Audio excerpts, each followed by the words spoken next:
and it's really exciting for me that we're getting into this new series. So this is the first of three. This webinar is focusing very much on the world of nature valuation, data and markets, and looking at, in particular, at nature disclosures and reporting and how that's shifting and accelerating very rapidly over the last couple of years, really since the Global Biodiversity Forum in Montreal. The second webinar is very much more focused on nature-based solutions, so thinking about nature as an infrastructure asset and how we respond to that, and how there are many co-benefits and opportunities there. And then the third webinar is focused very much on regenerative remediation, so bringing industrial brownfield sites back into use that have been derelict and unpleasant for many years. How can we introduce nature into those sites and bring them a new lease of life? So this is our first one, nature. Very much the next frontier of sustainability reporting in my book. We have the Taskforce on nature-related financial disclosures very much up and running and scaling fast. In some jurisdictions, we have versions of biodiversity credits or biodiversity markets developing, in particular in the UK. We've got biodiversity net gain, mandatory now in Australia. We have carbon credits associated now with biodiversity certificates in the regulatory regime. We have CSRD, the Corporate Social Reporting Directive, gaining ground and requiring more nature focus across the Europe jurisdiction. And so we're really seeing that the nature realm is moving from a voluntary disclosure and reporting area into a regulatory disclosure area. But we're also seeing many corporates and many large organizations, from investors to manufacturing, to fast-moving consumer goods, to big infrastructure, really waking up and taking nature-related impacts, risks, and dependencies very much more seriously now. And that's being revealed by the way in which nature is getting integrated into financial systems, into business operations, and into reputational imperatives in terms of how do you secure your next business deal, your next customer. So let's turn to our amazing panel, who have kindly agreed to join me for the next 55 minutes or so. So leading up the panel, we've got Emily McKenzie from the Taskforce on Nature-Related Financial Disclosures. Emily's very kindly agreed to give us a keynote that sort of set the foundation for our discussion, and she'll focus principally on the TNFD journey. But she brings extraordinary experience from a range of recent developments in the nature disclosure and reporting realm, heavily involved in the Dasgupta review, and earlier in the Natural Capital Protocol and the development of that. Then we'll come to Michael Ofosuhene-Wise, who's a global lead for stakeholder engagement at Business for Nature. Then we have Nick Moss of Nuveen, the largest timber and forestry investors in the world. We've got Jack Wu joining us from Napital Group. And last but not least, my colleague Alex Brearley from AECOM, who leads nature for our UK and Ireland market.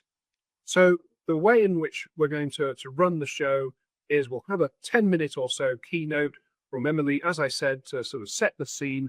And then we'll have interventions from my panelists, about 6 or 7 minutes each, perhaps, up to them really, in terms of how they want to divulge about their knowledge and expertise and how they see the market going. And then we'll get into a discussion, try and deal with some of the questions that might have come through, and close up at the top of the hour. And you'll go away hopefully knowing a lot more about how the nature positive world is changing, how valuation, data, and markets are evolving rapidly to meet this new business imperative. So without further ado, Emily, I'd like to pass to you. Thank you for coming up mute on cue. And the floor is yours, 10 minutes. Thank you so much. And if the team could bring up my slides, that would be great. Thank you, Robert, and to the whole AECOM team for the invitation to speak with you all on your first webinar, and to all the participants for taking the time. It's a real pleasure to be here. So I thought I'd begin on the next slide just with the Dasgupta review, because it's something I was involved in before TNFD, looking at the economics of biodiversity for those of you not familiar, was an independent review commissioned by Her Majesty's Treasury in the UK, published in 2021. And it has a very broad, deep, very wise coverage, broadly setting out what it will take for all of us to engage sustainably with nature and thereby secure our wealth and well-being for current and future generations. So yeah, really deep stuff. And in amongst that, it recognized that businesses and financial institutions should integrate nature into their decision-making. And a key part of that was assessing and disclosing how they impact and depend on nature and the risks and opportunities that's creating for them. And it, even at that point, when it was published in 2021, recognized that the Taskforce on Nature-Related Financial Disclosures, TNFD, that was just being formed at that time, was taking a step in that direction. So you can see here the options for change that was set out in the Descriptor review, and the two highlighted in red are really where TNFD has since focused. So if we go to the next slide, since the task force launched and began its work in earnest in the autumn of 2021, about 6 months after the Descriptor review was published, there has been very significant uptake and momentum. So you can see here the light blue line is showing growth in the TNFD forum, which now has over 1,800 members. The forum is a group of organizations supporting TNFD's mission, learning from our work and contributing to it. There's also been rapid growth of downloads of our guidance, with nearly 400,000 downloads since we published the TNFD's recommendations in September 2023, and also the number of adopters. So these are organizations that have made a public commitment to disclose in line with the TNFD's disclosure recommendations, which we announced last week has grown to 620 organizations representing $20 trillion in assets under management from over 50 countries. So we could go to the next slide, and it's very timely to be able to give this sharing with you, because it was just last week at New York Climate Week, the TNFD published its first status report. So for those of you who followed TCFD, they published annual status reports. So this is the first that we've published, and it's based on a range of data sources. I won't go through all the methods, but we did a survey of 850 organizations, used CDP and Bloomberg data and some AI analysis.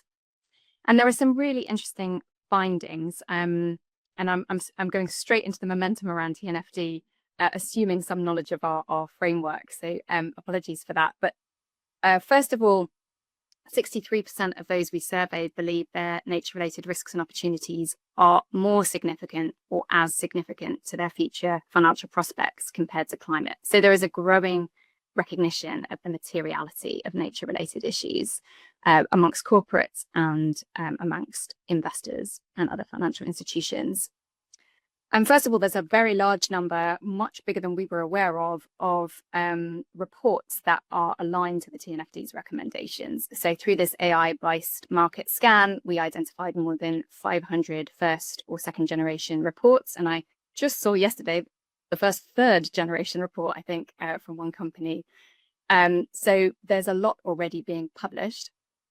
Also, more of our disclosures. So we have 14 recommended disclosures that are building from the TCFD's 11.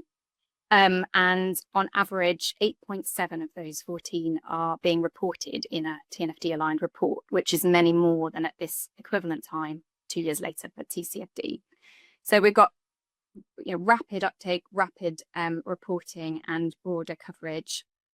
And I think really interestingly for me, reflecting maybe that familiarity with TCFD that came before us, many report preparers are moving to integrate climate and nature disclosures. So 78% of those who responded to our survey are publishing disclosures that integrate nature disclosures with climate. And we're seeing that demand for integrated reporting. We're also seeing it in our work now on nature and transition planning.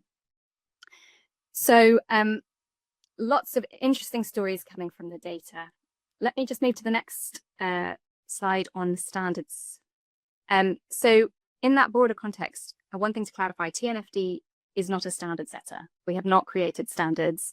We are a market-led initiative like TCFD that has created a set of recommendations for the market, from the market, and accompanying guidance, sort of a toolkit. But just as TCFD did, we're supporting standard setters to draw on our recommendations and our guidance, and regulators who express interest to learn from it and from the market experience that's now been developing for 4 years. And so this has always been a really important part of our work, and it's an increasing focus for us. We have close collaboration both with GRI, who are focused on impact reporting for wider stakeholders, and with the ISSB on its work, both for the industry standards for SASB that are being enhanced, and their research looking into the need for potential education materials and or standards that relate to nature. And that's really going to come to some important decisions in the coming months at ISSB's board meetings. We're also working with the CDP's disclosure platform, which has already been updated to further align with the TNFD's recommendations. We're actually be publishing a mapping with CDP later this month, and helping them move to full alignment over time. And reflecting the need the organisations are asking for not having duplicative reporting and unnecessary cost, we support the use of cross-reference tables. So this is where you can use the various consistency mappings we've done to amend a cross-reference table to another report. And that's bearing in mind, as Robert alluded to, that this is moving into regulation. For example, with CSRD, we have a extensive consistency mapping with the CSRD across our recommendations and metrics. So if we could go to the next slide, that's how we're working with the standard setters. And we certainly have found in our status report that the expectations or the reality of regulations are a driver of the increasing action we're seeing on assessment and reporting around nature. So again, come back to our recent survey, the findings show that current and expected regulation are a clear driver. Almost 70% of the respondents have existing regulatory requirements around nature reporting or expect them in the next 3 years. We're seeing this playing out across sectors. So sustainability reports referencing TNFD in that market scan are across many sectors. So not only agriculture, food and beverage, which are often associated with nature, not only mining minerals, also often associated, but consumer goods, energy, extractives, and maybe interestingly for those joining a webinar of AECOM, construction, real estate, infrastructure, and energy utilities is 19% of the coverage. It's growing and emerging in many interesting sectors, for example, technology. So we go to the next slide. That driver of regulatory requirements, this is actually findings from most of these charts you're seeing here are from a survey led by Responsible Investor magazine of investors, and shows a significant number of them have already started working on their own assessments of nature-related issues, risks, opportunities, dependencies and impacts in the last 3 years. Nearly 80% of them are using the TNFD framework to do their assessments, and they're proving valuable for a range of reasons, but particularly for guiding risk management. And there's motivation for understanding those portfolio level nature-related risks. So we could go to the next slide. So yeah, this is findings again from the Responsible Investor survey, showing that 77% responded they'd like to see the ISSB launch a dedicated nature standard on nature. Over 90% would like that to incorporate the TNFD's recommendations and guidance. Interestingly, a significant proportion don't want nature standards to be separate from climate. So that, again, that's a pattern towards integration. And 3/4 recognizing that mandatory reporting would help them in identifying and assessing and managing these risks. So again, I think we're seeing a move from voluntary to an interest in mandatory, and again, emphasizing that interest in an integrated approach. If we go to the next slide, I just wanted to conclude with some insights on data. So this chart shows the results of that market scan of reporting across the 14 of TNFD's recommended disclosures in the left-hand column, looking across sectors and regions. So these are published reports with some alignment to TNFD, red meaning low levels of disclosure, blue meaning high. And I think what's interesting is the bottom rows here are mostly red. These are the 3 TNFD recommended disclosures on metrics and targets. And so that's going to be a real focus for us now, is thinking how to ensure that what investors are wanting for quantitative information, metrics and targets, is being covered going forwards. We go to the next slide. So this data is showing what the opportunities are for metrics to build on current practice. TNFD has set out a small set of core disclosure metrics cross-sector. This is showing the 9 that relate to impacts and dependencies, which are focused on those drivers of impact akin to greenhouse gas emissions. And you can see the TNFD survey data on the left is showing which of these metrics are seen to be most feasible. And then on the right, you're seeing Bloomberg, Net Purpose, and Goldman Sachs data showing the evidence of market use of closely related metrics in corporate reporting. So I think first interesting finding is those that are assessed as most feasible are the ones that are widely being reported on so far. Interesting links to what might be existing precedent, for example, using GRI standards or CDP disclosures. And we can also see the frontiers, important other metrics, particularly those related to land and ocean use change, resource use that goes beyond water, and new pollutants that are of attention, like plastics. Okay, so the next slide. Just conclude on priorities I see ahead of us over the next few years, given these emerging patterns in the momentum and current practice. And at TNFD, we're really aware of 3 major challenges and constraints that we're working with many partners, including some on the panel here, as a strategic focus of our work. One is collaboration with standard setters to help them develop this into the standards, as I've mentioned. The second is around overcoming data constraints and challenges to measurement. And the third is around capacity and skills and understanding. So I thought I'd unpack that just a little with some of the things we're doing. As I mentioned, we're continuing to work with ISSB, GRI, CDP, and jurisdictional regulators, standing ready to support them in learning from our work, not only what we created, but how the market is finding it useful and feasible to put it into practice. The second is around measurement and data. So we're continuing to push those frontiers around metrics and measurement guidance, in particular on state of nature measurement with the Nature Positive Initiative, and on invasive species, which were 2 metrics that we put as placeholders because we needed more consensus on them. Also looking at ocean measurement.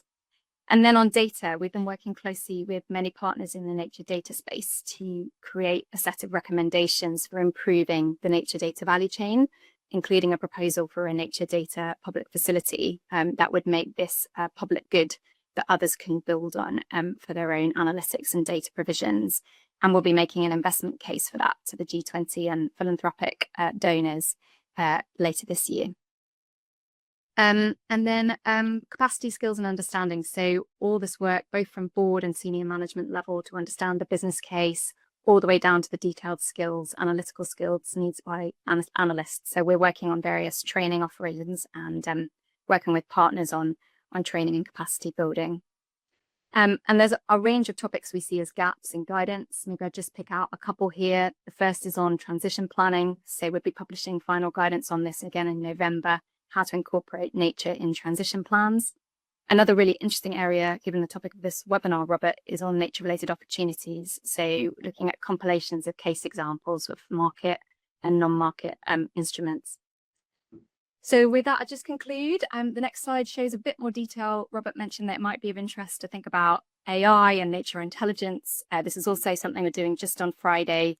Is a grand challenge for nature intelligence for small and medium-sized enterprises that we're launching on Friday to look at technology and analytics innovation, to see if we can find digital solutions to help small and medium-sized enterprises to do their own assessments, but also to help meet the growing demands on them from their value chains for information, for reporting. So thank you very much for your attention, and looking forward to hearing the panel discussion. Thanks very much indeed, Emily. That was a fantastic overview, really good detail, and really brought us up to speed in terms of what's going on.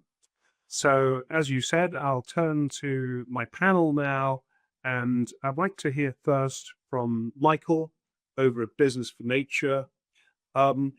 Michael, you've been mobilizing global companies into collective action around responding to the biodiversity crisis and looking at their risks and dependencies and impacts on nature. How are they responding? We've got a bit of an insight from Emily there, but from your perspective, what's working? What's pushing the ambition and the greater accountability that we're starting to see? And how are you involved in your organization? Thank you very much, Robert. And yeah, thanks for this amazing presentation. Emily, setting the stage really well for me to follow. Before I go into the question, just to provide a bit of context to who we are as Business for Nature. Business for Nature is a global coalition that brings together influential organizations and forward-thinking companies to act and advocate for nature. So essentially, together we act as the leading voice to activate, but also accelerate the transition towards a nature-positive economy for all. And Robert, you made mention of a very important milestone, the Global Biodiversity Framework, as a turning point for many of us working in this space. And that was really a moment where the core ethos of Business for Nature was also shining the brightest, I would say, because as a theory of change, we work to, on one hand, drive ambitious policy, but also drive business action.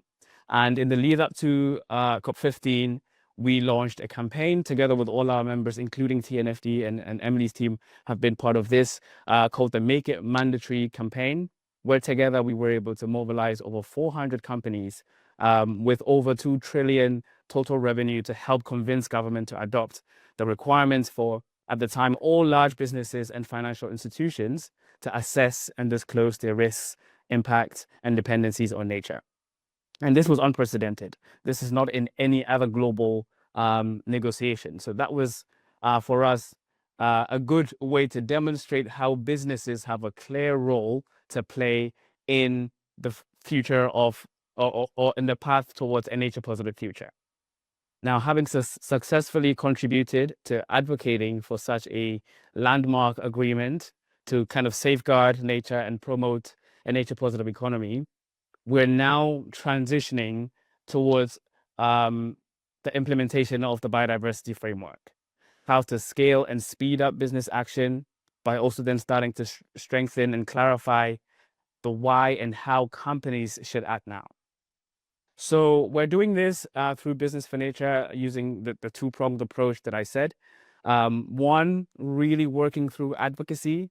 We must continue to give courage and comfort to policymakers that leading business fully supports the ambitious policies and the regulations needed, and continue to reiterate that critical role that businesses and financial institutions have to play in achieving the goals of the Global Biodiversity Framework by 2030 and 2050.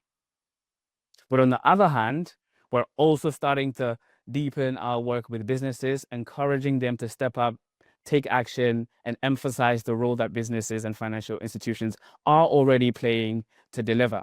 And we believe that by tackling this issue at both sides, on one hand, working with the governments, but also on the other hand, getting the businesses to start demonstrating concrete action, we're able to create this positive feedback loop where governments feel comfortable that businesses are ready to take action, but businesses are also empowered by the policies that governments are putting in place, creating this level playing field for actions to be taken further and faster. So we believe that creating this nature-positive future must be a joint effort by both policymakers and governments.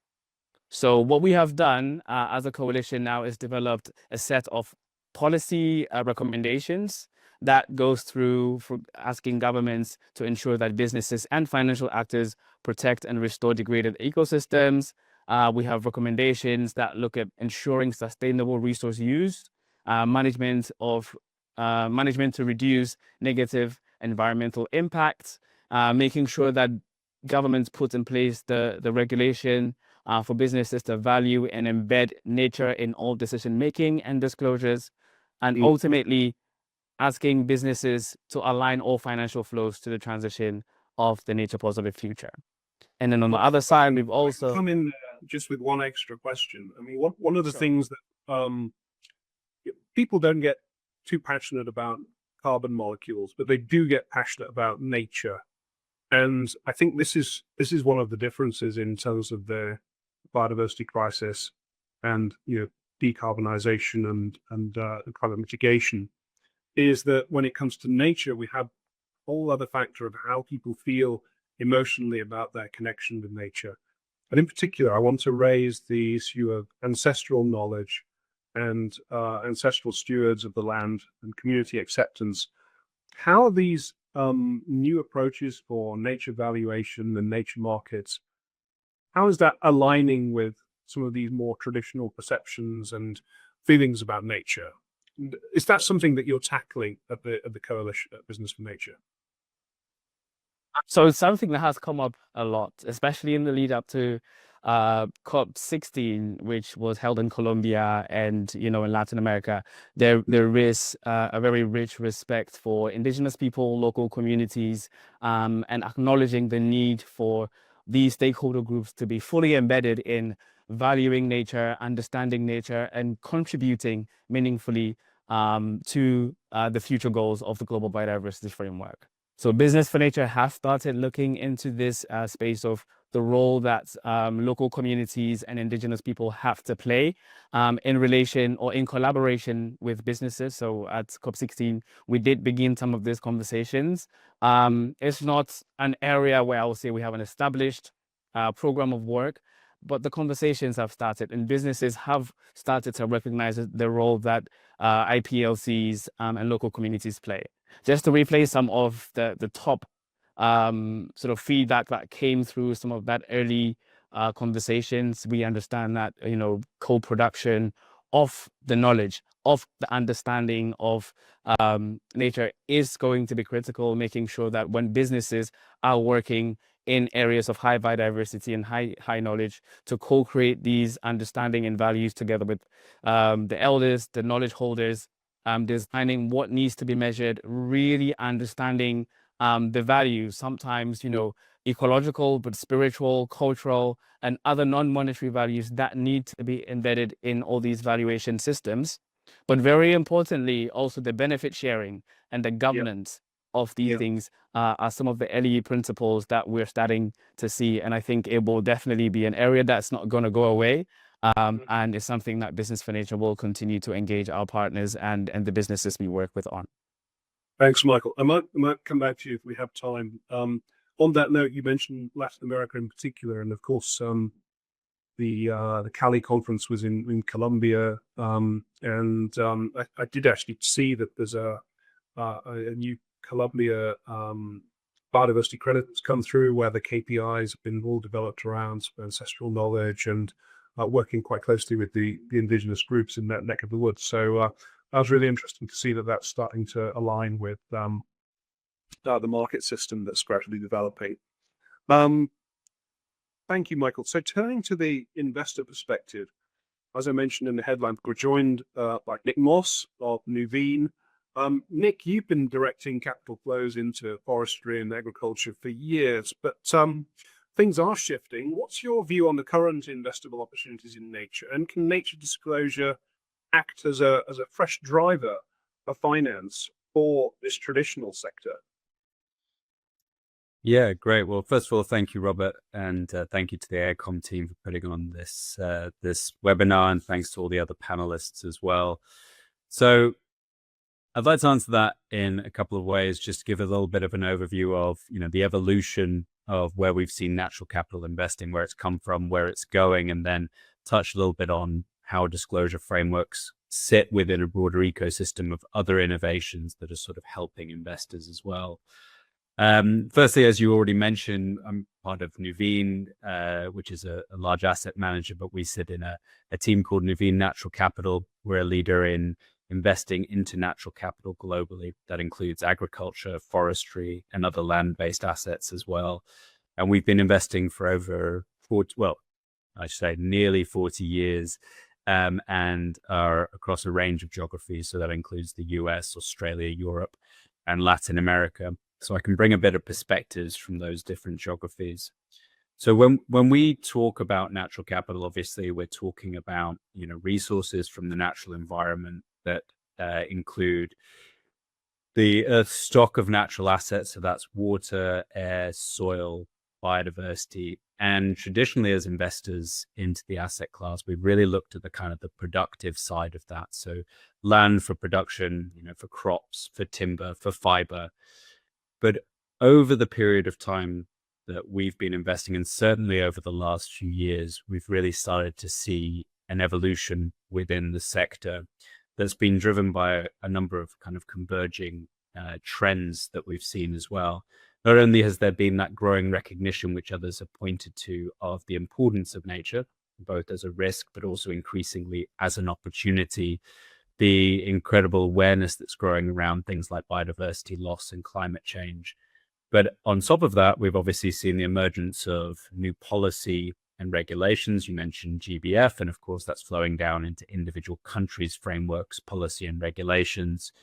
We've seen the growth and in some cases maturity of environmental markets, some of which are known, such as carbon, others that are maybe not as well known but are reaching maturity, like the mitigation bank market in the US. And then also we're seeing this maturity and understanding from investors and maturity of the business models as well. And what that's leading to is somewhat of an evolution in the sector, with opportunities for natural capital investors to not only benefit from kind of traditional sources of value, but also to look at other areas where they can generate feasible revenue whilst at the same time as having impact positively and managing risk. So that includes looking at things that you've already alluded to: biodiversity, carbon, water, and all of these are increasingly complementary and diversifiers within a portfolio of natural capital assets. And so investable opportunities for us that we're seeing as kind of trends and areas to look at include kind of three areas, and they're quite broad in their coverage, but you can class them into areas such as regenerative agriculture. So really looking at ways that we can not only enhance soil within agricultural and food systems, but also how we can complement that with existing ecosystem services around those types of assets. So complement that with improvements in water quality, improvements with surrounding biodiversity for pollinators, riparian areas. These are all really important and complementary to the value of an agricultural asset. On top of that, in timberland, there's huge amounts going on within carbon forestry, so ways in which we can improve sequestration value, but also conservation value on top of that, and generate additional income streams for a productive timberland. And also what I think is a really kind of interesting and exciting area, although still somewhat nascent, which is kind of the ecosystem restoration area, which is where we're starting to see these really interesting examples and case studies of both markets and assets that have come through that. I touched on it earlier. We have quite a bit of experience in the mitigation bank market in the US, which, if people haven't seen it, is kind of a precursor to what the BNG is now. It's a market that is private, so its numbers are hard to come by, but is up to potentially about 10 billion a year, where there's active financial investment into it by developers that are able to restore areas and then sell those to other developers that are looking to mitigate some of the impacts they may have had on ecosystems. So that's all to say that there is investable and increasingly investable opportunities in this. Disclosures have certainly and are continuing to play an interesting role. So obviously, Emily's done a great job of setting out, TNFD, and that's bringing a great deal of awareness to investors that invest with us about this as a risk and also as an opportunity. But in terms of, I think, driving, real dollars into it, still early days for that. But if we take other disclosure frameworks as a bit of an example and a proxy, when we look at TCFD and complementary frameworks like SBTI, we've seen that given they've got a bit more maturity, investors increasingly look at the asset class as a way in which they can decarbonize portfolios, manage climate risk, and look for opportunities. So just take this year, for example, we've had a real uptick, not just in us, but in the sector in timberland investing. And that's driven by both acknowledgement of the fundamentals of the sector, but also increasingly investors' interest in how they can decarbonize and then also look for other additional carbon benefits. And there's a range of investors now looking at that sector quite prominently. But I think disclosures always have to, for investors, sit within a broader ecosystem of other areas that they can look at and complement that. So to add to that, I'd say areas that I think are also interestingly complementary, and there's many, but I'll point to a few.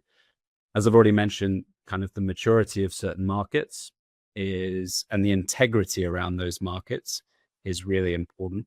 We have seen some wobbles, obviously, in the carbon market, especially voluntary carbon markets the last few years. but that seems to have really improved, and the system's somewhat maturing with improvements in integrity through ICVCI, through improvements in market mechanisms, through financial innovations within that. So that's certainly an innovation that will count. I think the monitoring and data side, obviously there's everybody I think says it in one of these, so I'll have my own bias. Monitoring and data, super important, but what's even more interesting is the way that that's then being used to being brought together in order to analyze both risk and opportunity. We ourselves have a set of natural capital accounts we're working on across our assets, and those natural capital accounts effectively put economic value on our assets and broader ecosystem services to allow us to look at where are the value drivers, what are the opportunity sets, and as we mature and improve those assets, not just look at financial values, but look at ecosystem values and how they complement the bottom line. And then I think third and final is obviously there's an increasing understanding of where there's financial innovation and financial maturity. So, we're starting to see real structuring opportunities around sustainable bonds, different sustainable credit lines, ways in which we can also improve on funding structures to also allow sort of us to benefit from other nature opportunities as well. So to conclude, evolution in the sector, great range of opportunities emerging, disclosure, a critical part of that, and a critical part of allowing investors to see the opportunities and risks. And then I think that all sits within a broader system of innovations and changes that are going on to make this a more mature and interesting market as well. Nick, thanks very much. That was a fascinating overview there. Lots of learning points, which we can take away and digest. So appreciate your insights. I want to turn over to Jack Wu. Jack's over at the Naptol Group. Jack, you've been pioneering ways to make nature more readable for financial systems. What do you think is the role of data and fintech in making nature a credible market asset? And I wonder if you could speak to some of the examples, the case studies that you've been drawing on in your work to bring that to life. Over to you, Jack. Okay, sure. First of all, thank you, Robert, and also AECOM team and everyone joined today as well. So, so maybe we one step back first. So a little bit about the Naptol. So what we're trying to do here at Naptol, I think, just like we come up with, we are a startup company. We start everything like 3 years ago. But we are looking at one thing because the whole group from us, we actually from different backgrounds. Some of us is from the design consultancy background. Some of us is from the banking system as well, and some of us is actually running the project or running maybe managing a project and company for some years already. But when we're looking at the current sort of like the global issue, we found that sometimes we all understand that the world, we need to make some move or we need to restore the nature. Everyone understand that, but we found that when we actually talk to, we are actually using different languages. For example, maybe the financial sector, they are not really fully understand the value of the nature. How can they quantify this? And then that's why we kind of thinking about that's quite interesting thing we are looking at. So Naptol, we are looking at nature conservation. That is something we are really looking at. The sustainability development we are looking at, but at the same time, we're also looking at the technology as well, especially the latest the technology, AI, and monitoring as well. So that is something we are looking at, and our vision, as I say, because we are quite lucky to have chance to looking at different sector or maybe approach or talking to them, trying to unite the resources at the same time we kind of trying to align the communication across sectors. I think this is very important because we have to put everything on the same page. We can't do like the apple to orange. We can't compare this because we don't understand that. So one thing we're trying to do, we try and create a certain KPIs, which is the key indicator as well. So that sort of thing we try to create is 5 KPIs we're looking at. So including that is the biodiversity. We also looking at air, soil, water, and also carbon. So this 5 KPI is what we are looking at when we have our project on site. We're trying to do to restore the nature. One of the projects I'm going to bring into the talk a little bit more is in Bintan, which is in Indonesia. We have been working on this over the last couple of years already, and we are quite happy because we are working also with AECOM as a partner as well. Bintan, the site, I mean, a little background is actually is the protected area. Is the forest that they has been destroyed, or not destroyed, but just like downgrade a little bit because of the farming over there in the past. Some of the mature forest has been cutting down, trying to grow pepper and other like agriculture or farming exercise they're doing locally. So after that, the government trying to get the land back and become a protected area, and some of the area actually is still in the process of going back to the mature forest, but that takes times. So that is another NGO approaching us, NAPTO. So asking us whether or not they can do something to work on this piece of land that is 750 hectares of the area. When we're looking at this one, we say that because of the protected area, actually, not much we can do. But if we can think about that, when we restore the forest, make the forest a habitat coming back, at the same time, if we can create another financial incentive, that would be quite brilliant idea. That is the starting point. We're trying to think about that.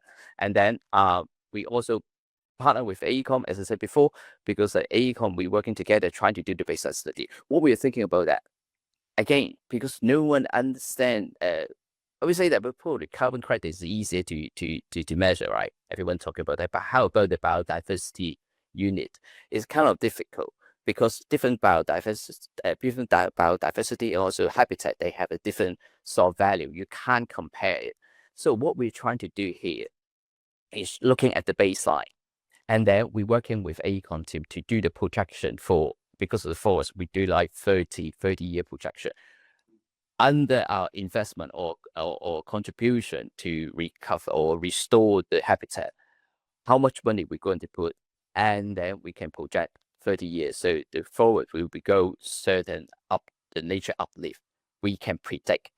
So by doing this, we are not looking at the end result, but what we are extracting from this is how much we are going to contribute to restore the nature. So that is a very key word. So we use this one as our mechanism talking to the financial sector. So we are not trying to value the end product in terms of the nature, but we are value how much you're going to put in to create the better future or better nature. So this is a very important thing. You're asking investors to invest in the nature uplift. Is that right? And then you use a number of KPIs that will then be used to verify that the nature is indeed uplifting and getting, it's enriching, or the biodiversity is coming back, or any of these other 5 ecosystem services that you identified. And then the investor, what happens then? Yeah, I mean, this is the thing. I mean, that's why we try and create a couple of things you mentioned quite rightly. So it's the measurable impact, which is the uplift, right? And then we also have a credible data. Once we have the data comes in, and then we can talk to the financial sector. But another key point is apart from working with Epito, apart from working with AECOM, we also have another partner, which is they are doing the fintech. So we create the data. So we will be allowed for them to put it into the blockchain, which everything become decentralized. But at the same time, everyone will be able to access openly, freely, and they will be able to verify our data, whatever they want, through our blockchain system, this blockchain system bought by our partner. So this is a crucial moment, because I think that give all the financial data and also everyone have a credible data, so they will understand that, okay, that data is open to public. Because usually when we do the report for one of the project, actually we are not open to public, right? So we can't change it to everyone. So that data will be public for everyone to access and also to verify as well. So I mean, this is just one of the process. So ultimately, when we create the nature uplift, first of all, we can do better for the nature, also the community, for sure, for the local, because they will get involved in doing this. And at the same time, we create another value, which is they will be able to use that as an ESG report, because actually the corporate, the company can come over to take part of it, because that actually they can do well, do good for the nature. And then at the same time, the financial tool as well, because that is a proof for the banking system that perhaps they can do, for example, the green link loan, that sort of like financial tool they can use. And then the other thing we're trying to do is, say, we can have some tangible sort of like profit, or maybe the byproduct. For example, if there's a forest, we can bring it back. Perhaps we can be a bit more like educational. We can create a sort of like tourism, but with the sense of like nature protection. So that is a tourism, or maybe some sort of byproduct, because at the moment we are trying to, in the pipeline, have a project in Taiwan, which is a rice field. We use a regenerative farming system, and also working with the university in Taiwan. So we're trying to have a part of them and to create a more sustainable farming practice. One thing is protecting the land, the soil, and also the carbon. But at the same time, the rice itself, we can also become a project to become another like the financial source. So the Jeff, final thing is, we'll have to leave it there, otherwise we're Yeah. going to run out of space for, Okay, for yeah. the rest of the webinar. But I can see, I'm picking up a lot of energy from you in terms of the innovation that you're developing here, and I think people will be inspired by that for sure. Look, we need to make some time for Alex Brearley from AECOM. Alex is our nature director for the UK and Ireland market. Alex, you've taken a more dare I say, traditional approach in terms of you really think we've got to dig back into the supply chains here. I think that's your argument. I remember we were chatting in the sort of green room beforehand. The nature markets need to integrate better with existing value chains, existing systems. Can you speak a bit more to that? What do you think in the supply chains is that the highest leverage point?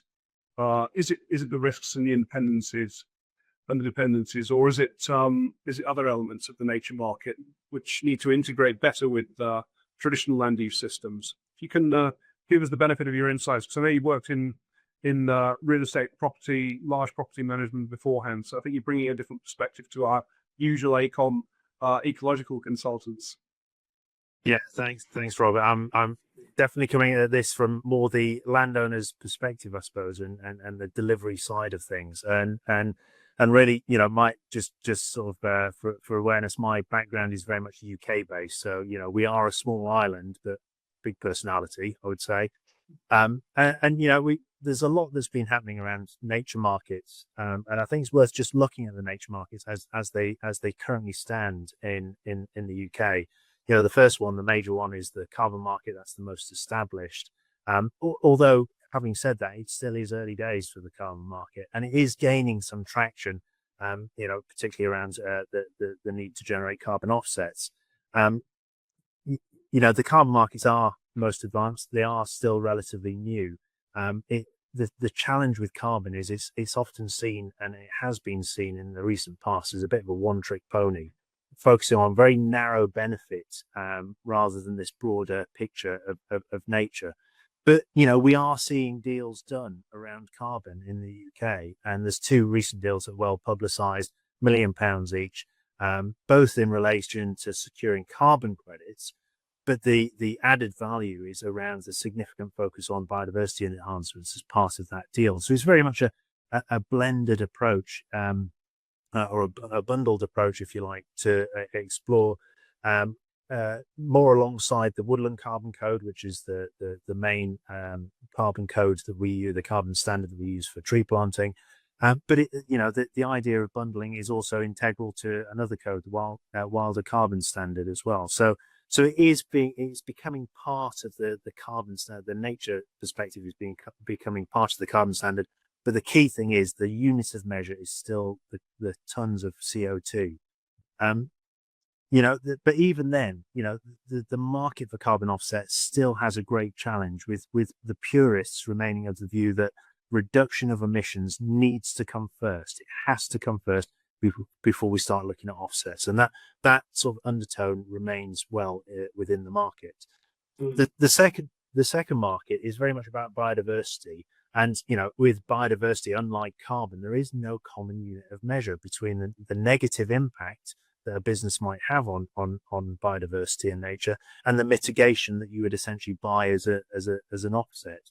So it won't be particularly easy to develop this idea of an offsetting strategy, as we've perhaps seen with carbon. You know, we can't ever claim to have lost one unit of biodiversity and therefore we've gone out and bought that same unit elsewhere.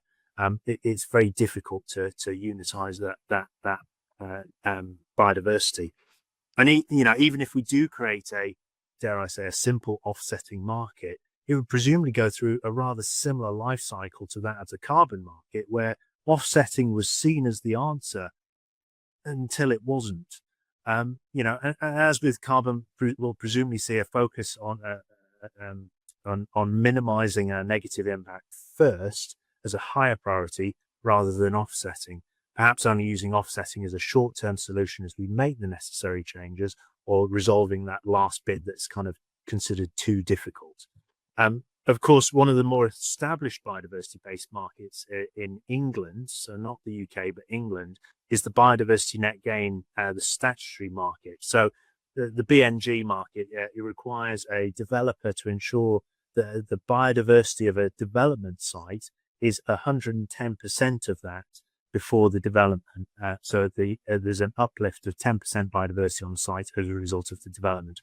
There's lots of caveats and rules within that, which I won't bore you with, but that's the fundamental.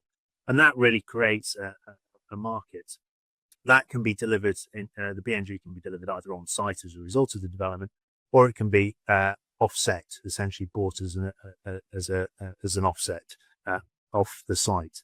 Now that regulatory requirement has created a market that's starting to function well, but we are seeing some oversupply of offsite BNG units that landowners are bringing to the market. And we are seeing developers heavily refine their designs to better reflect the need to deliver BNG on site, and therefore not have to foot the cost of an offsite payment. So, you know, it's a fast developing and evolving market that we have. But I think the question that we need to ask ourselves is, who's buying these things? You know, who's buying the carbon? Who's buying the biodiversity? And you know, some companies will have an impact on nature through their day-to-day operations. It's just kind of part of what they do, you know, or it might be through the sites that they operate. However, most will find that the major impact is through the supply chains, particularly when the supply chain is followed back to the use and reliance on natural resources. So it's really important to understand where that supply chain goes to, and where those supplies, those goods are coming from, and the emphasis on natural resources there. You know, we're seeing several clients that are focusing on their direct impact. So, for example, looking closely at the site that their facility sits within, they're asking how can they ensure that the green space surrounding the car park maximizes the biodiversity potential through considerate planting and integration into nearby green networks. But let's just put this into perspective. You know, using perhaps an industrial client as an example, a half hectare or 2 point something acres change from amenity grassland into a natural habitat, it will help and it's a good start. But how does that really compare to the impact of the construction materials to build the site and maintain it, the water abstraction, the water use, the waste generation, the waste disposal, the energy demands, the demand on consumable items? These are all key things that have a direct impact or can have a direct impact on nature. We really see this starts to increase in importance as well. If agriculture and forestry, two of the large-scale, high nature-dependent land users in the UK especially, form part of that supply chain.